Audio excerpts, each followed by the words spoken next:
Welcome to our 2014 first quarter strategy review. The attendees at our quarterly review were to my right, Len Skina, Vice President of the firm.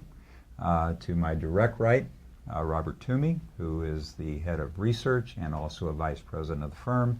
And to my left, Scott Schill, who is a member of the Investment Committee and also our legal counsel. In any case, before we go into 2014, I'd like to do just a quick review of 2013. And by the way, these videos are posted on our website, and you might want to take the opportunity to go out and look at the previous ones because, frankly, as we look back, the decisions that we made for 2013 were, frankly, excellent and ones that you could definitely, I think, benefit by looking at. One of the things that I'd like to review from 2013 is the fact that after a 13-year bear market, we went to new all-time highs. And we used a graphic at that time, and that graphic actually I reproduced, and you'll see it on your screen. You'll see those two periods were circled by an oval. And you can see, as we talked about at that time, some tremendous correlations between those two periods. And we talked about where were we going now that we had broken out of that 13-year bear market. And we'd like to cover something that we think is once again another corollary. After the bear market ended back in 1981, we went into a phase of now it's called LBO, or leveraged buyout. It was a situation where companies were actually being acquired for their assets, and this created a tremendous amount of stock market value. Looking today, we say, is there any corollary to that period of time? And we see a corollary called ROIC. And ROIC is something that we think may have very similar reactions in the market as the LBO phenomena did back in the 80s and 90s. So I'd like to turn to Bob to discuss really what is ROIC, Bob. Thanks a lot, Stan. Be happy to take that question. Well, Stan referred to a concept called ROIC, and what that really stands for in financial parlance is return on invested capital. It's a very important aspect for investing private capital in particular. But I really want to talk a little bit about the environment that has created what Stan has referred to as this new environment of ROIC. We've had an extended period of low interest rates, which have allowed companies to borrow money at very, very low rates of interest, far below their imputed cost of equity capital. And what this has done is it's created what I would call a cost of capital arbitrage that again was very similar to what was occurring in the 1980s. So companies are able to actually acquire or borrow money at say 2 to 3% and put that money to work or invest it in things such as acquisitions, share buybacks, and dividends. And as a result of that, this has been creating returns for not only those corporations but their shareholders. So it's a rather arcane financial concept, but it's very, very important to what is happening in the markets right now. And again, it's because we have been through this extended period of very low interest rates. Now going forward, we really, because of Federal Reserve policies, we see rates continuing to remain fairly subdued. That continues to present excellent conditions for companies to continue in this value creation or return on invested capital by exploiting this cost of capital arbitrage. And we see that as an important element of support to stocks for the next year or two. Bob, so what I hear you saying is that ROIC is this interesting situation or dynamic where the cost of borrowing is low and it's an opportunity for companies to invest, I think you said acquisitions, dividends, and stock buybacks. Right.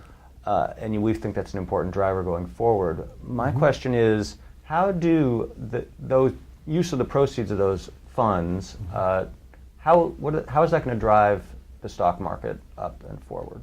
That's a great question, Scott, and I'd be happy to answer that. What this whole exercise, if you will, these companies engaging in borrowing capital at low rates and reinvesting that in acquisitions and share buybacks, what it does is it enhances the underlying value of stocks, partly because there's an actual shrinkage in the total equity base of stocks out there, but also it sends a signal to the financial markets that sophisticated investors and corporations understand that equities are undervalued based on both assets and cash flow. So in essence, what it really does is it creates a floor. It raises that floor of a value for equities in the market in general. And again, it's because of the very low interest rate environment that we continue to experience here. The Fed has indicated that they're going to begin to cut back on their quantitative easing. That has been an important element in supporting low interest rates. And I'd like to ask Len if he could talk a little bit about our discussion relative to the Federal Reserve policy and for the tapering of quantitative easing. Sure, Bob. We've been in a period of very low interest rates, and the Fed policy has been accommodative for quite some time. The Fed is currently looking to taper its purchases of mortgage-backed securities, which it's been doing in a period of what's called quantitative easing for quite some time. And as we're starting to get into this period of tapering, there was concern that interest rates were going to start to rise considerably. We actually don't see interest rates rising considerably right now. The Fed announced in December that they were going to begin to taper their purchases, and the markets responded in a way that was very, very healthy and much better than it responded back in June when the Fed first launched any kind of a trial balloon about tapering its purchases. With the interest rates going forward, there's really not a lot of things that would drive them up other than the fact that they have nowhere to go but up. But we expect it to be a gradual rise up.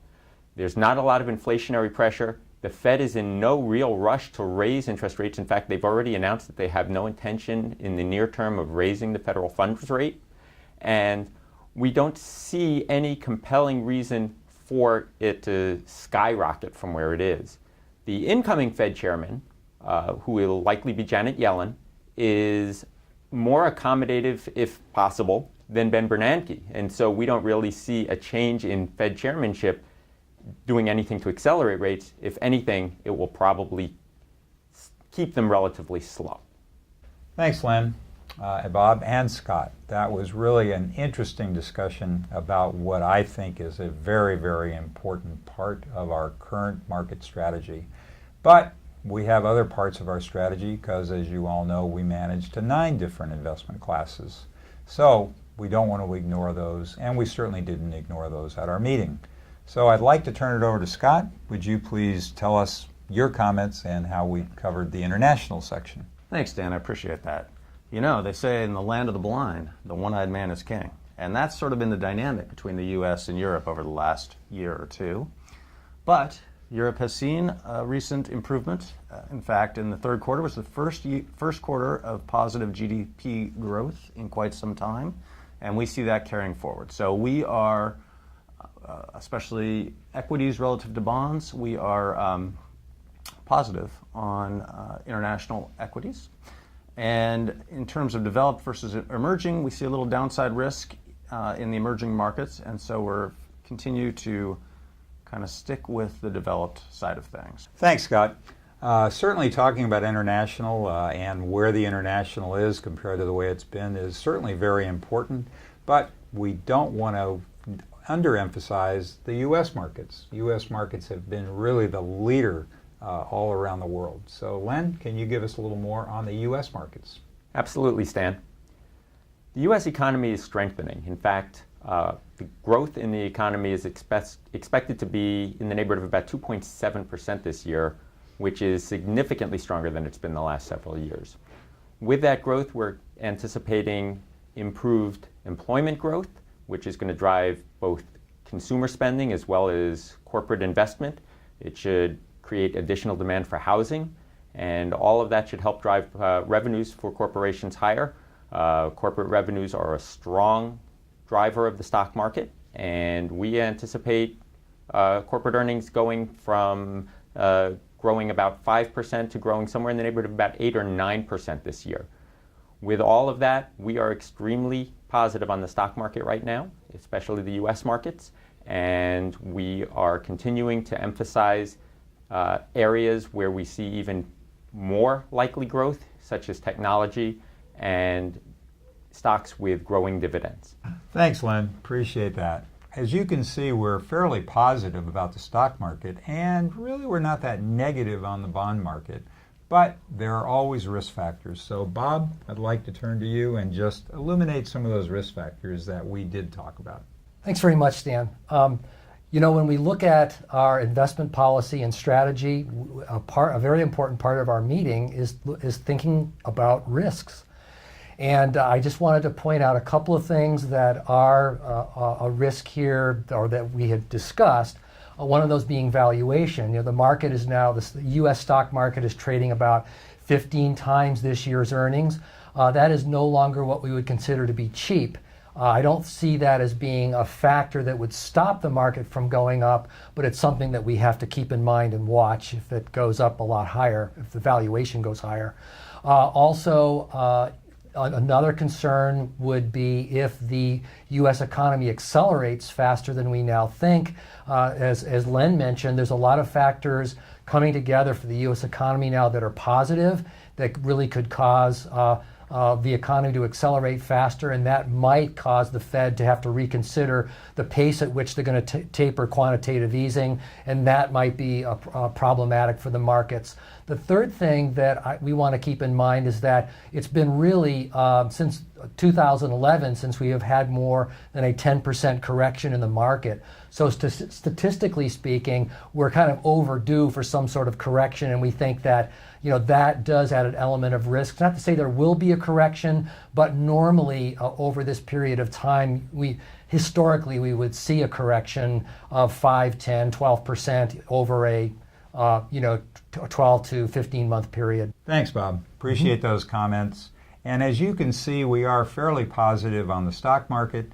And as we go forward, we are overemphasizing equities at this point, and bonds a little less because bond yields are so low. However, as we look forward to 2014, we are looking towards a positive trend. And I would encourage you all to go back and look retrospectively at our previous videos. They're all archived on our website, because I think there are some things to be learned from looking at what we were talking about. All of the events that could have been negative, we saw as not that negative. And again, I would advise you take a look. And remember, you heard ROIC here first.